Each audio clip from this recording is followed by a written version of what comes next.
How you doing today? I'm alright. What's your name? My name is Shardai. Nice to meet you. How old are you? I'm 39 years old. Okay, where are you from? I was born in Philadelphia. I moved to Kensington when I was about 15 years old. Um, I went to New Jersey high schools, but I came here when I was about 15 because I graduated early. Hmm. I had family here.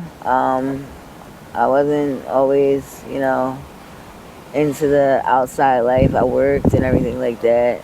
But now my life has spiraled downhill. I lost a lot of loved ones. And I don't know if that's what causes me to stay outside so much. I have a place to stay. It's not the most comfortable place. I've been evicted from 3 different places since I've been out here on my own. The neighborhood itself, to me, it's not that violent, but there's violence around. Yeah, speaking of that, what's the worst thing you've seen? I heard the worst thing that you could be like, oh my goodness, I cannot believe that. The worst thing that I may have seen was a guy say that he'll be back. He didn't like the way that he was talked to and treated. Everyone laughed about it, and he came back with a gun and shot up a street. So I do know this. You never know what a person's really truly thinking, and you don't know if it's the drug that leads to it or if the person is just mentally, having a problem. There's a lot of rumors and stuff down here about people staying in tents, getting murdered in tents, hit by cars. They took most of the tents away in the primary neighborhood because it still is a beautiful neighborhood. The children go to school. There's great schools here. There's great, old buildings, and sometimes I get hurt when I see people come here and then they want to trash it. They want to go in the stores, and wherever they're from, to them it's okay, or they don't get caught because there's a bigger population where they're from. So they don't really get caught with the stealing and the looting. Over here, they're not having it. They're shutting everything down. The Rite Aid, the CVS's, the Family Dollar stores, things that we need. We need to be able to get a job at these places. Now, they have us doing a lot of community things, and they don't even want us in the community park because they don't know who's who. From a sex predator to a drug addict to, just a person that's out here looking for something up to no good. They don't know who's who, and, they don't want to profile people and, suggest this, so we have hours that we can't stay in the park. If you're caught sleeping, they don't know if you're homeless, drunk, on medications. They try to wake you up. If you're hostile, they take you to the nearest hospital. Or they don't know if there's a reason why you're out here on the street if you're wanted. The cops are trying to get to the basic thing and trying to help people. It's really, a lot has changed over the 15 years. I'm a grandmother now, and Congratulations. thank you. My children, they had their experiences here in Kensington when they were younger. They went to church. Their father passed away, and they don't really like to come here unless they could see their dad's side of the family. I don't think they're gonna come around until they're probably a little bit older. My daughter has a steady job, but it's not here in Kensington. What's your drug of choice? My drug of choice, I was smoking PCP a lot when I was younger, and I found that it just had a chemical in it now that's imbalanced, that it got me sick. So after my mother died and I lost some loved ones, I experienced cocaine, and I started to smoke cocaine. I have a bad heart, so I can't really smoke cocaine, so I dieted down with a little bit of fentanyl. I'm thinking it's heroin, it's fentanyl, so nothing's what it seems in the drugs. What's the worst street that's down here that you wouldn't recommend no one to go there because it's too dangerous? Here, look up here. I have been robbed on Sedgley Street. I would not recommend anyone to go to that area. What street is it? Sedgley, I believe it is. How far is that from here? It's about 2 stops away on the L. You get off at Erie.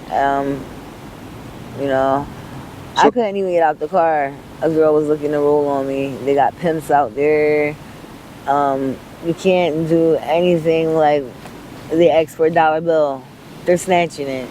They're making prank phone calls to the cops to get their way of robbing a car.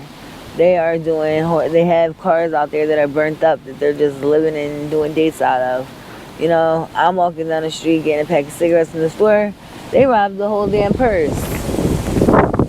Now you see police officers coming through.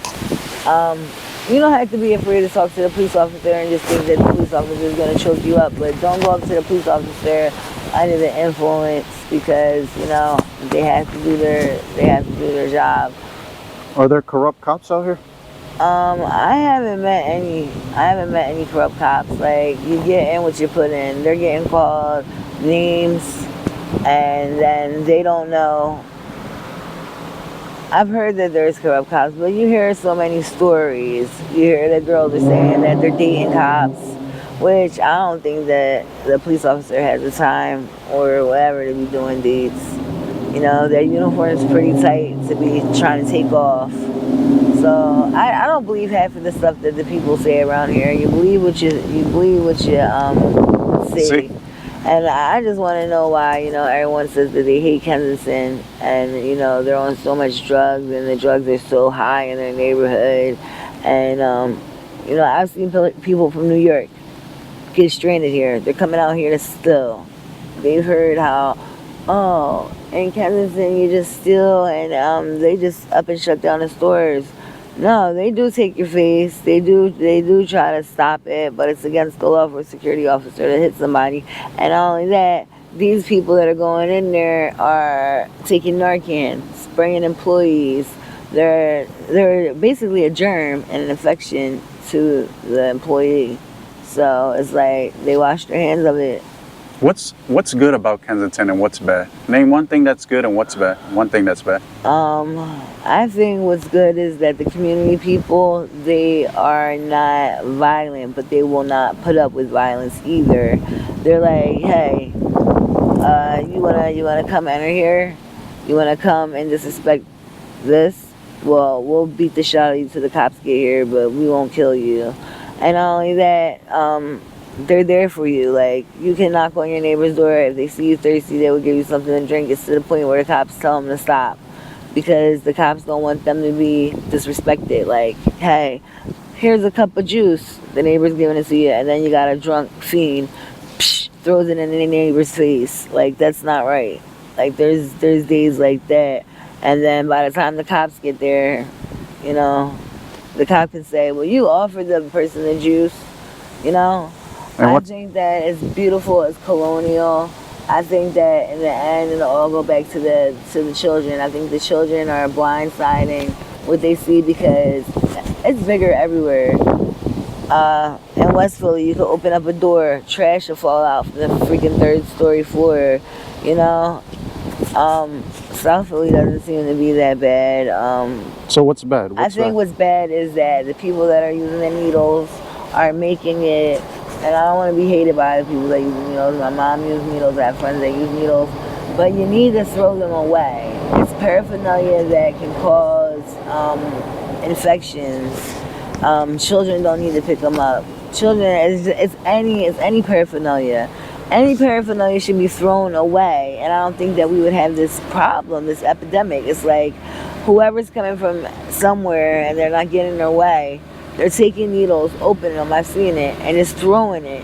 They're not only the needles, they're collecting caps off the ground, and throwing them. They're throwing them here, they're throwing them in certain places for the cops to get aggravated, for the people to get aggravated. They're doing it on churches, They don't, and they know that the church is going to be kind, the church is not going to be rough, but I thank God that the church is there for most of the kids. They're letting them know the outside of You can always be a boxer, but you don't go beating somebody's head off. And, you know, you still have to finish school. That's the whole thing here.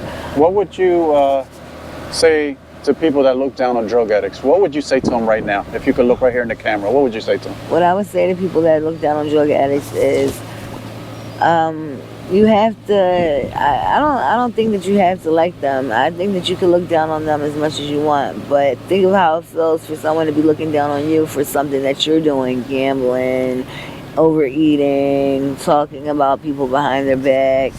I think that you should give them your advice.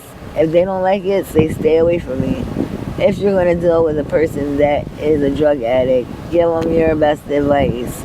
If they don't want to take it and you can still handle them in your life, then that's your choice. Don't keep putting them down and don't keep looking down on them. That's what I'm asking you. Because Lord knows we all have sacrificed something and we all are sinners and we're all not perfect. We all have an addiction here and we all love living. That's foremost. How was your upbringing growing up? Did you have mom, dad in the picture? When I was growing up, I did have my mother and my father. My dad was younger, promiscuous. Let's just say he's not a truth teller. My mother, she was very exotic woman. She was trying to hold together two families. She had two daughters before me and my sister. And she wasn't, you know, sleeping with both men. She was just being a part of her kid's life. It didn't end up well. My mom started drinking, dancing, but she did the best for me and left me with my grandmother, you know, because that's what my grandmother wanted. Oh, I want the kids, oh, I want the kids, oh, I want the kids, so the kids end up on your door. And, you know, thank God I had an uncle that put me through school, you know. One of my uncles is deceased, and my other uncle is well alive, and I thank him very much for putting me through school and getting the education that I do have. And there was other people, police officers, teachers. There was so many people that I looked up to because I didn't have the feeling of my mom and dad around. You know, I got letters, you know, but... Before, I didn't mean to cut you off there, before picking up a drug, what goals did you have for yourself? What did you want to be? Before picking up a drug, I always liked doing hair, art, stuff with my fingers. I was gonna go away to the ROTC and be a technician for the Air Force. You know you can still do that, right? You could still have a trade, do something with your life. I know, and it's never too late. Well, I always come down here and I want you guys to always leave this place. Okay. You know, I know it's a dangerous place, you know, especially it's a dangerous place to dwell in. That's what it is. It's a dangerous place to dwell in. I mean, I see this place as you should come here and go, just like you go down Penn Treaty Park or you go down Penn's Landing. Come and say hello, eat at the steak place. If you don't reside here, you should go. Do you ever get tired of the drug life? I don't. People say that I'm living a constant drug life. I'm not. I'm not living a constant drug life. I have morals. But I do, and I have done drugs in the privacy of behind closed doors to the point where it would put me to sleep. It didn't need to be, after my loved ones died, I really drawn out to like saying, F it. You know, my cousin that I tried hard with, dead. So I said, F it, I'm going to smoke a hard right outside in broad daylight. You know, that wasn't for me. I do believe that I am slowing down. I have people that are helping me right now. I have a program called Global that's helping me. That's great. I have, you know, my church always constantly reminds me to come to church, but I'm not going to, you know, to me that church is so pure and they try to do so much. I'm only going to go in there for the right things. How do you make your money out here? Well, I have private reasons that I get money. It's not by soliciting or selling my body. I pay rent because I get a check, and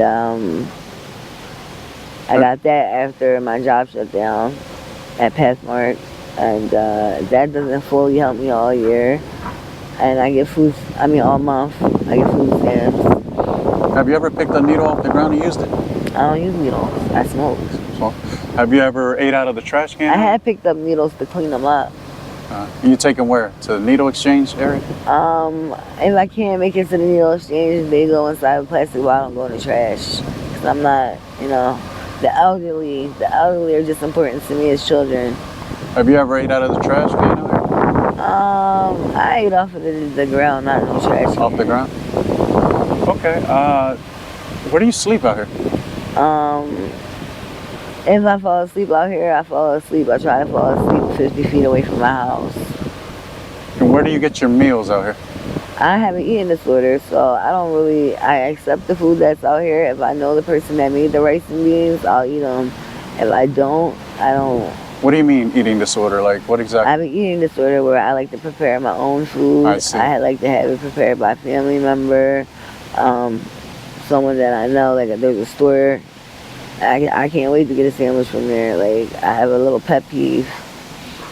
Okay, my last question to you, if you can look right here in the camera. That's another reason I can't deal with needles, because I'll be sticking myself and trying to reach a perfect spot. I have obsessive compulsive disorder. My last question to you, if your family or friends were to watch this right now, is there anything you would like to say to them of how you're doing out here? This is your chance. Yes, I would like to tell my daughter, my sons, I love them.